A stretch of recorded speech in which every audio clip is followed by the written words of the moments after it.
Hello everybody, Chris Profi, Musically Obsessed. I got a lot of records to show you.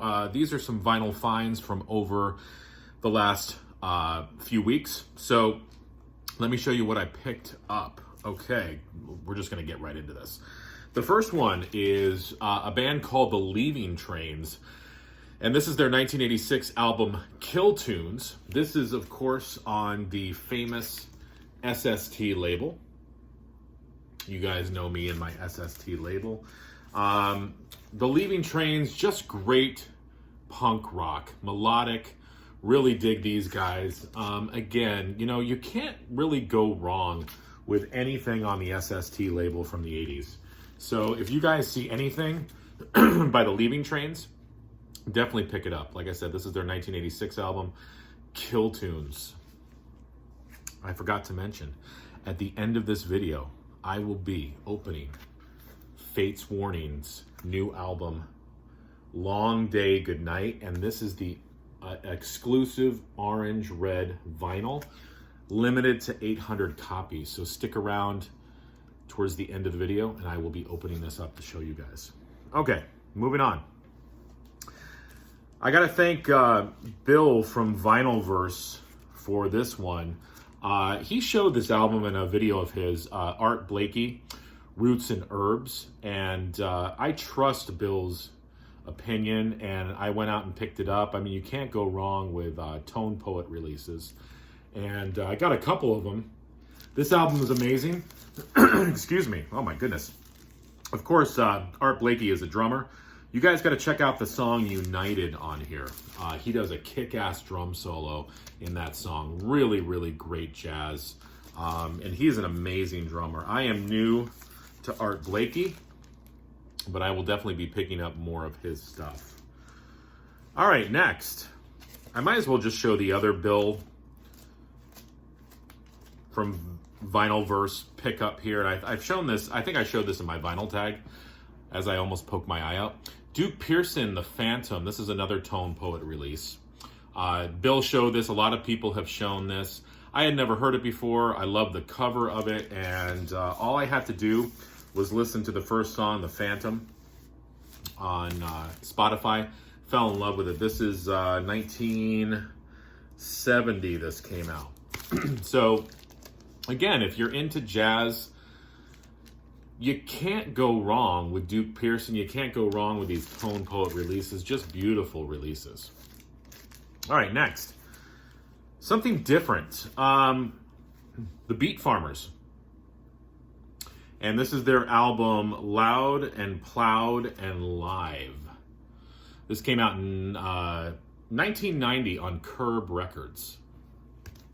And I'll show you what the vinyl looks like here. Now, who are the Beet Farmers? Well, they're a band that was formed in San Diego in 1983. I would categorize them as like cowpunk with some rockabilly, some country rock there. They've got a few vocalists and just really, really fun music. I definitely, well, I've seen this and I almost picked it up a few times. And then I saw it today and I'm like, I have to get it. And what sold it for me? I was looking in the liner notes. Mojo Nixon appears on this album, and Mojo Nixon is hilarious. So I was like, yeah, I have to pick this up. So if you find anything by the Beet Farmers, check them out. Like I said, they're like a cowpunk, rockabilly, country rock band. And this, of course, is live. So excited to have that. Next, I have two albums from the band Ambrosia. This is their 1978 album called Life Beyond LA, which included the hit How Much I Feel. Excuse me, I was new to these guys too. I've seen them shown in the VC a little bit. Basically, it's progressive rock with like pop leanings. Really, really great album. And I also picked up their 1982 album called Rhode Island. Love that cover. This again is on Warner Brothers as well. These guys started in 1970 in LA. Like I said, they're progressive rock with some pop leanings. I haven't listened to their earlier albums. I have a feeling those might be even more progressive. But these two albums have definitely a pop sheen to some of the songs, but still really, really good stuff. Let me take a sip of my water here. Picked up a couple John Anderson solo records. And of course, John Anderson sang for Yes. This was his first album after he left Yes. This is, hopefully I'm pronouncing this right, Oleus of Sunhillow, or Sunhillow. 1976, this is his first solo album, leaving Yes. And this is a concept record about an alien race traveling to a new world. So yeah, it's progressive. It sounds a lot like what Yes was doing. So if you're into Yes, you should definitely check this album out. John Anderson's 1976 album, Oleus of Sunhillow. And again, hopefully I'm pronouncing that correctly. I also picked up his second album, Song of Seven from 1980. This is more poppy. And it's on Atlantic. I really like it, though. Listened to it a few times. John Anderson, and I think I've said this in other videos. John Anderson had a knack for writing beautiful melodies.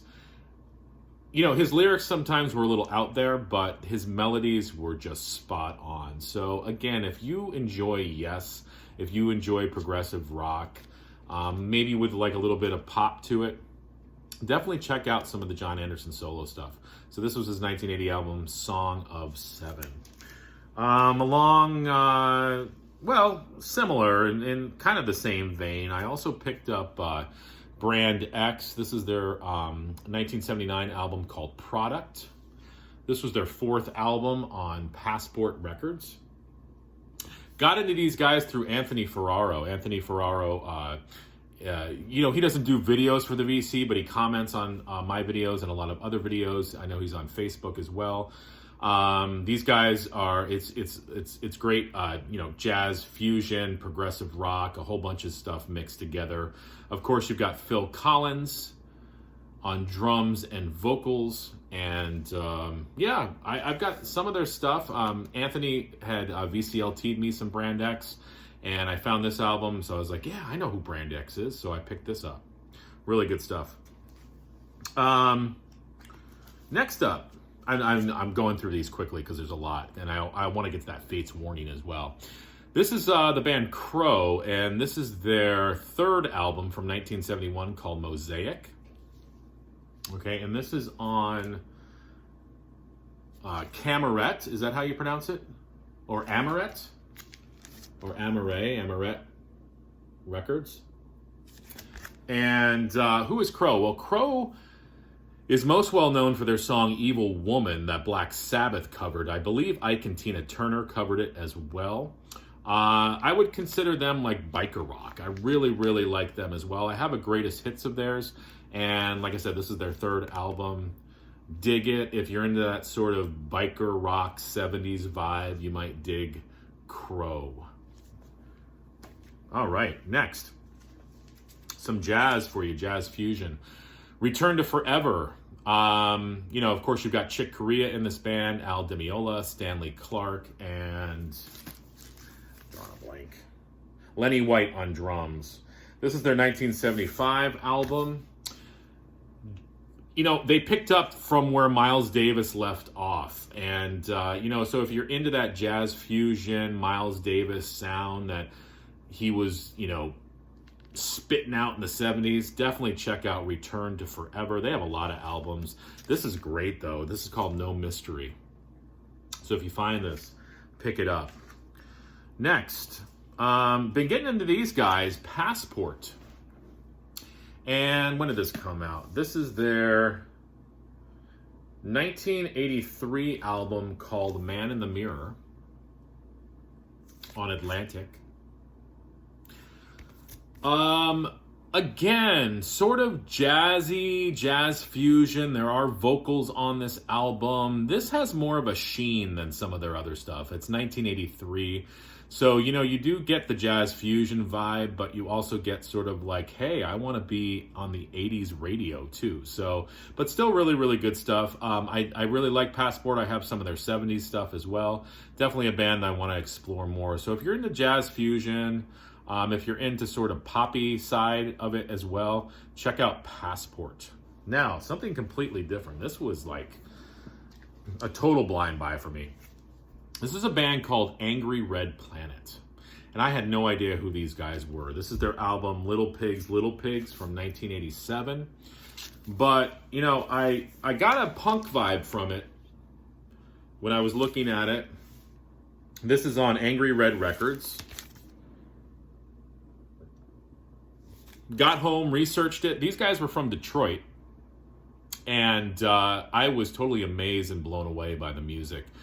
It reminds me of the Angry Samoans. And it also reminds me of some of what the Descendants were doing. And like I said, these guys were from Detroit. They also released some stuff on Touch and Go Records.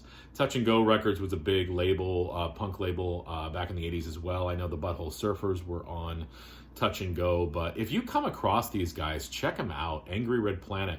I researched it on Facebook as well, found the lead singer from this band. I guess he's doing like bluegrass music now. So he's going to send me some of his stuff, which is really cool. So when I get that, I'll show you guys. But Angry Red Planet, check him out.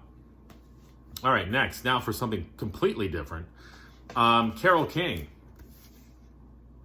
I'm really digging Carole King lately. This is her album Simple Things, 1977 on Capitol.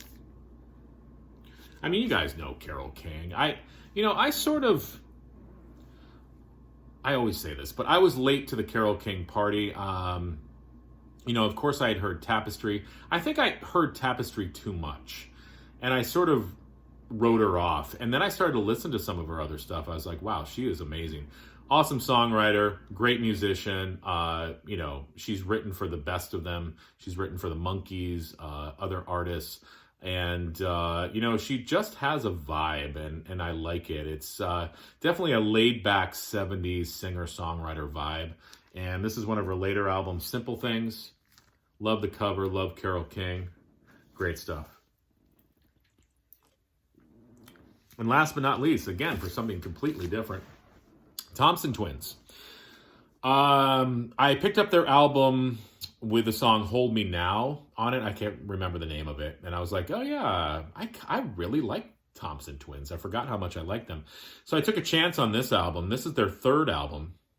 And this is the US release called Sidekicks. I guess when it was released in the UK, it was called Quick Step and Sidekick. And this is on Arista. This contained the hit Lies. And there they are right there in all of their 80s glory. This came out in 1983. So yes, I am not going to sugarcoat it. I like the Thompson Twins. I was talking to Jeff Witcher the other day and realized that he liked the Thompson Twins as well. So we were geeking out over these albums. And yeah, I think there's at least one more of theirs that I want to get. Like I said, I have the album with Hold Me Now on it. And then I've got Sidekicks. I think there's another one I want to pick up as well. So that's what I picked up in the last few weeks. Now, as promised, and some of you probably just forwarded to this part maybe, Fate's Warning. Found this today. This is their 2020 album, right? I don't think it came out in 2021. No, it's 2020. Called Long Day, Good Night. And this is, of course, on the orange-red vinyl, limited to 800 copies worldwide. Fate's Warning, if you are not familiar with them, they are progressive metal. And, you know, they've been through lineup changes. They've been through a lot of different styles of progressive metal. But they've always, you know, stuck to their guns. I have heard nothing from this album. And to tell you the truth, I haven't listened to Fate's Warning in a long time. But I've always loved their albums. Each album's a little bit different. I would sort of, if you're into Dream Theater, you'd be into Fate's Warning. So let's open this up. Now, here's what I'm going to say. I know there's a hype sticker on here, but this is a gatefold. I'm just going to open this up. I'm sorry if you guys are like, no, Chris, don't do that. Keep the shrink on it. You know, you should keep the hype sticker. Well, I'll keep the hype sticker, but I'm going to take the shrink off because it's a gatefold and I want to open it up and I want to show you guys. So this, I will save this, guys, okay? I will save that hype sticker. Okay, now. So, gatefold. Here is what the cover looks like. Here's the inside. And I couldn't remember the vocalist's name, but his name is Ray Alder. I'm not sure how you pronounce it.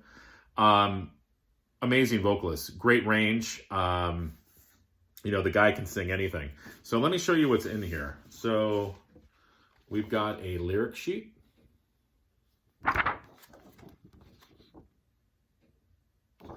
And is there anything else in there? There's a download card. And what else we got? Oh, this is on Metal Blade Records. Check that out. Custom inner. This is poly-lined. Thank you, Metal Blade. And let's check out what the vinyl looks like. Ooh. Ah. Wow. Is the other one the same? Well, it's got the custom Metal Blade inner sleeves. Custom label. Yes. That's pretty, though. So yeah, if you're into Fate's Warning, progressive metal, or if you're into Dream Theater, check out Fate's Warning. Progressive metal, again, this is their new album, Long Day, Good Night, on Metal Blade. I'm interested to spin this. I can't spin it tonight, though, because I don't want to wake my neighbors.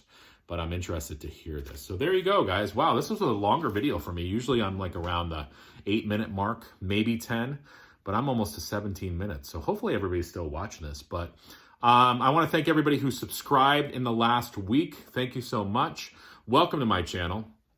And hopefully you're enjoying it. And hopefully I maybe turned you on to some new stuff tonight. Or maybe you saw some things that you already knew about but hadn't seen in a while. So listen, enjoy the rest of your night. And I will see you guys in the future. Adios.